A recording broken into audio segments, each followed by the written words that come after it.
Hey, what's up, everybody? Andrew from Phoenix State here to give you the top 10 closers in waiting for 2017.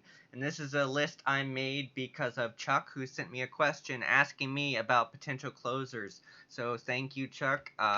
Loved answering your question. A really interesting league you had there. So these are closers that could usurp the closer throne sometime during 2017. Now, it doesn't necessarily guarantee that they'll usurp it early, but I think by the end of the year, they will be in that role. And at number 1, we have Addison Reed.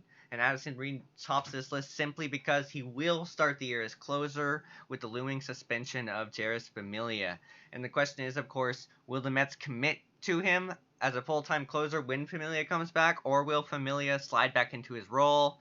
At this point in time, it seems like Familia will have his job back once he gets back from his future suspension, but it's not written in stone, so anything could happen. At number 2, we got Nate Jones, and he's an easy addition to this list because of where the White Sox are currently in their rebuild.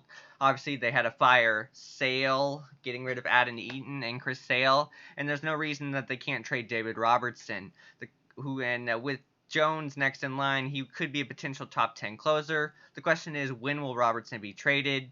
It's seeming more and more like it's probably going to be the trade deadline rather than spring training, since they haven't traded him already. So I think Jones takes the closer role around the All-Star break.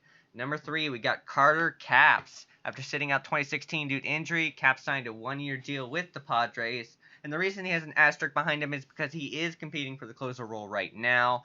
Brandon Maurer certainly did not impress the Friars last year when he was in the closer role. And if Capps can regain his 2015 form, he will quickly rise up in the fantasy closer rankings. Definitely watch this closer competition throughout spring training. Capps could be a very sneaky value from where he's drafted. And of course, he'll shoot up the boards if he's announced as closer before the spring training is over.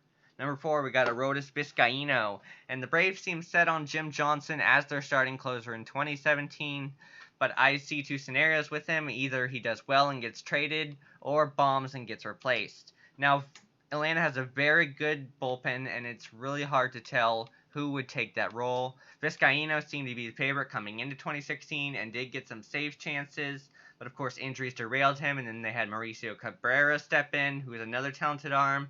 I give the edge to Vizcaino right now because of experience and his K rate over Cabrera. Obviously, Vizcaino didn't have the best year last year, but he had great 2015 stats, and I think his stats will more reflect 2015 than last year. Number 5, we got Hector Neris. Neris had a chance to lock down the Phillies closer role last year and failed, allowing Jinmar Gomez to take the role for the rest of the season. But I don't think Gomez is closer material. He just doesn't have the stuff.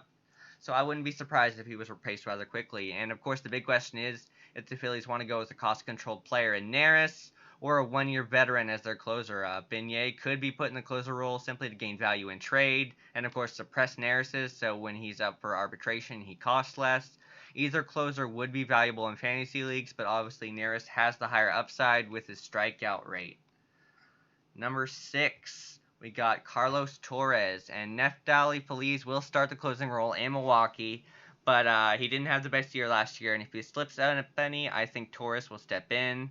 The Brewers simply don't have a deep bullpen. Corey Knebel could take a look at, but I think Torres will definitely get the first shot at the closing role if it changes. Number 7, we got Matt Bush, and of course, Sam Dyson did a great job as closer last year in Texas, and there seems to be no reason to why he would lose his job this year. But Texas definitely has some talented arms, and that puts pressure on Dyson to be almost perfect through the whole season.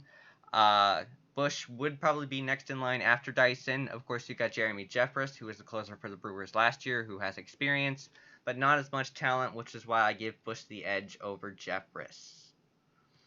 At number 8, we got Cam Bedrosian, again, asterisk, because I peg Bedrosian to be the opening day closer in Anaheim. But of course, Houston Street is still in the mix there, so if they decide to go Street, I think Bedrosian will be the closer by the end of 2017. Andrew Bailey is also competing, but I don't think he's much of a threat at all, as he hasn't been good in quite a while. So I would bet on Bedrosian being the Angels' ending closer for 2017. And then number 9, we got Kyle Barraclough. AJ Ramos seems to be the lock to start the closer in Miami, but just the fact that they were rumored to be in the mix for Kenley Jansen seems to speak that there's not a lot of confidence there with Ramos. And Barraclough was amazing last year, especially with the K rate. He had 113 strikeouts in 72.2 innings. He was a very valuable reliever if you were in a holds league, and he had a 0.1 home run rate per 9 innings last year. His only Achilles heel is walks, obviously, 44 walks, but besides that, he was untouchable in 2016. And then finally, at number 10, we got Jake Barrett. And the Diamondbacks bullpen, if you look at it, it just makes you want to throw up. It's pretty terrible. So no matter what, if Fernando Rodney does bad, he might not lose his job. But if there is a change, I think Barrett gets the first shot at it. Arizona is probably one of the last places you want to look for saves. But with Rodney's pass, you have to almost guarantee there will be a closer shift before the end of 2017. And those are 10 closers in the waiting. If you want to ask me any questions or hit me up, you can hit me up on Twitter at FantasyAid1, or you can email me at FantasyAid1 at gmail.com. For FantasyAid, I'm Andrew, and thanks for watching.